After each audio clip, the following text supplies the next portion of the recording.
اس جمعۃ المبارک میں نے آپ کی خدمت میں یہ بتایا آقا علیہ الصلوۃ والسلام کی صحیح احادیث پڑھ کے کہ آقا علیہ الصلوۃ والسلام نے امام عالی مقام کی ولادت کے ساتھ ہی ان کی شہادت کی خبر دے دی تھی۔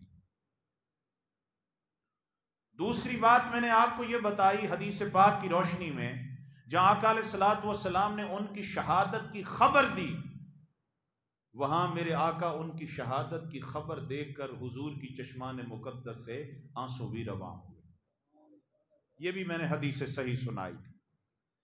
تیسری بات جو میں نے حدیث صحیح سے بتائی تھی وہ یہ تھی کہ آقا علیہ الصلوۃ والسلام نے حضرت ام سلمہ ام المؤمنین رضی اللہ عنہا، ام المؤمنین حضرت عائشہ صدیقہ رضی اللہ تعالی عنہا، حضرت انس بن مالک مولا کائنات حضرت علی المرتضیٰ سمیت کئی صحابہ کرام کو جہاں امام عالی مقام کی شہادت کی خبر دی، جہاں خبر دے کر آقا علیہ الصلوۃ والسلام کی چشمان مقدس سے آنسو رواں ہوئے، وہاں آقا علیہ السلام نے کربلا کے میدان کی مٹی بھی اٹھوا کے ان پاک ہستیوں کو عطا فرمائی۔ چوتھی بات میں نے یہ عرض کی تھی، آقا علیہ الصلوۃ والسلام نے امام عالی مقام کی شہادت کا سن ہجری بھی بتایا۔ صحابہ کرام اس سن ہجری سے پناہ مانگتے تھے۔ سیدنا ابو ہریرہ رضی اللہ تعالی عنہ پناہ مانگتے تھے، اللہم انی اعوذ بک من رأس 60 و امارت الصبیان، اے اللہ میں سن 60 ہجری کے فتنوں اور اس امت کے ناخلف ٹولے کی حکومت سے تیری پناہ مانگتا ہوں۔ میں نے پانچویں بات یہ بھی حدیث کی روشنی میں بتائی تھی، آقا نے فرمایا میرے اس بیٹے کو جو شہید کرے گا اس کا تعلق بنو امیہ سے ہوگا، یہ بھی میں نے بتائی تھی بات، حدیث سنائی تھی۔ میں نے چھٹی بات یہ بھی بتائی تھی، آقا علیہ الصلوۃ والسلام نے جہاں امام عالی مقام کی شہادت کی خبر دی، ان کی خبر دینے کے ساتھ حضور کی چشمان مقدس سے آنسو رواں ہوئے، وہاں آقا علیہ السلام نے کربلا کی مٹی بھی اٹھا کے دی، حضور نے سن ہجری بھی بتایا، آقا نے قاتل کے قبیلے کا نام بھی بتایا، اور یہاں تک کہ میرے آقا نے قاتل کا نام یقال لہ یزید بھی فرما کے قاتل کا نام بھی بتایا تھا۔ یہ بات میں نے آپ کو بتائی، یہ بات اس تناظر میں بتائی تھی کہ آج تک واقعہ کربلا سے لے کر آج تک امت میں بڑے بڑے فتنے پیدا ہوئے، بڑے بڑے فرقے آئے، بڑی بڑی جماعتیں پیدا ہوئیں، بڑے بڑے لوگ پیدا ہوئے، انہوں نے قرآن سے ہٹ کر نظریے بنائے، احادیث سے ہٹ کر نظریے بنائے، سنت رسول سے ہٹ کر نظریے بنائے، اپنی جماعتیں تیار کی، مگر تاریخ اسلام میں آج تک واقعہ کربلا کے بعد کوئی ایسی جماعت نہیں آئی جس نے واقعہ کربلا میں یزید کا ساتھ دیا ہو، جس نے یزید کو حق پہ جانا ہو، جس نے یزید کو جنتی کہا ہو۔ اس 1400 سال کی تاریخ اسلام میں بڑے بڑے فتنے آئے، مگر ان فتنوں میں کسی کی جرت نہیں ہوئی کہ وہ امام عالی مقام کو معاذ اللہ باغی کہے اور یزید کو حق پہ کہے۔ اسلام کی تاریخ میں یہ پہلی جرت اور جسارت اس وقت ہوئی جب سعودی عرب دنیا کے نقشے پر آیا، وہاں پر بغض اہل بیت میں،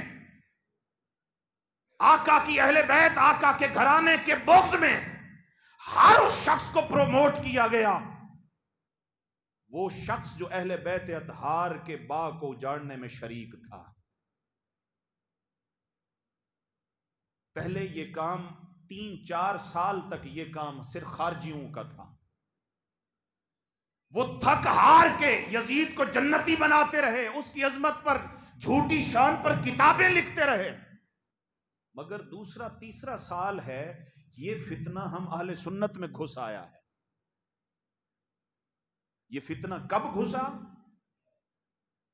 جب 3 سال پہلے ایک ٹیلی ویژن چینل پر حضرت امیر معاویہ رضی اللہ تعالی عنہ کا عرس منایا گیا، اس عرس کی آڑ میں یزید کا دفاع شروع ہوا۔ اب ایک توجہ سے آنکھیں کھول کے، چونکہ یہاں پر ایسے احباب تشریف لاتے ہیں کہ جو خطاب تو سو کر سنتے ہیں مگر باہر جا کے بکواسات دل کھول کے اور آنکھیں کھول کے کرتے ہیں، اس لیے توجہ سے چند باتیں سن لیں۔ مشاجرات صحابہ اسلام میں باقاعدہ ایک چیپٹر ہے۔ یہ کیا ہے؟ صحابہ کرام میں آپس میں جو لڑائیاں ہوئیں، جو جھگڑے ہوئے، ان کے بارے میں امت کا کیا موقف ہونا چاہیے، ہمیں کس مقام پہ کھڑے ہونا چاہیے۔ مولا کائنات حضرت علی المرتضی خلیفہ راشد ہیں، حضرت امیر معاویہ رضی اللہ تعالیٰ عنہ ان کے خلاف خروج کرتے ہیں، ان کے خلاف لڑتے ہیں۔ ہمارے لیے کیا حکم ہے؟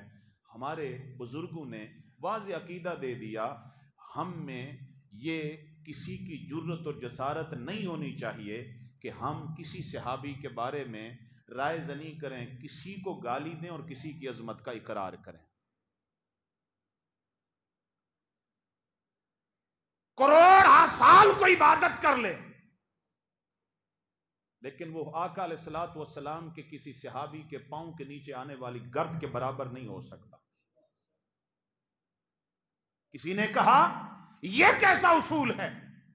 کروڑ سال عبادت کرنے والا ایک صحابی رسول کے پاؤں کے نیچے آنے والی گرد کے برابر نہیں ہو سکتا۔ میں نے کہا یہ سوال تو آپ خدا سے کریں نا، کہ اس خدا نے یہ مقام صرف اس لیے دیا ہے کہ جس نے اس کے یار کے چہرے کو تکا ہے، یہ مقام صرف انہی کا ہے۔ یہ تو اس سے سوال کریں کہ اس نے مقام کس کو دیا ہے۔ سیدنا علی المرتضی رضی اللہ تعالیٰ عنہ خلیفہ راشد، آقا علیہ السلام نے دعا دی، میرے مالک جس طرف میرا علی ہو حق کو اسی جانب موڑ دینا۔ یہ دعا نہیں کی کہ جدھر حق ہو علی کو ادھر موڑ دینا، نہیں، دعا یہ کی مولا جدھر میرا علی ہو حق ادھر ہی ہو، حق کو ادھر موڑ دینا۔ حضرت امیر معاویہ نے مولا کائنات کے خلاف جنگ کی، ہمارے لیے کیا حکم ہے؟ کف لسان، اپنی زبانوں کو خاموش رکھیں، خاموش رکھیں۔ مگر یہ عقیدہ واضح ہے، یہ خطاب میں نے پچھلے سال بھی کیا تھا، آج بھی کر رہا ہوں، کہ نوبت اس مقام پر کیوں آئی؟ نوبت اس مقام پر آئی کہ پہلے یہ کام خارجی کرتے تھے، اب یہ کام ناصبی نے شروع کر دیا ہے۔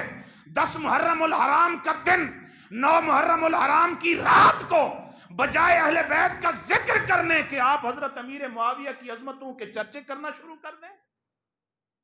اس سے کیا سمجھا جائے گا؟ کہ دل میں بغض اہل بیت ہے۔ ہم نے یہ کب کہا ہے کہ آپ سیدنا امیر معاویہ کی شان میں گستاخی کریں؟ میں نے پچھلے سال بھی کہا تھا، لعنتی ہے، بدبخت ہے، اگر جان بوجھ کے اپنے دل اور دماغ کو لذت میں مبتلا کر کے حضور کے کسی صحابی کو گالی دیتا ہے، وہ ملعون کافر ہے۔ لیکن اس بات کی اجازت نہیں دی جائے گی کہ آپ کسی کو آپ مولا کائنات کے مقابلے میں کھڑا کریں۔ الحق مع علی و علی مع الحق، آقا نے یہ بات فرما دی تھی کہ میرا علی ہمیشہ حق کے ساتھ ہوگا، حق ہمیشہ علی کے ساتھ ہوگا۔ تو یہ واضح عقیدہ ہے، مولا کائنات کے خلاف جو بھی اٹھا حق مولا کائنات کے ساتھ تھا۔ یہ بات کی جاتی ہے تو تکلیف اٹھتی ہے۔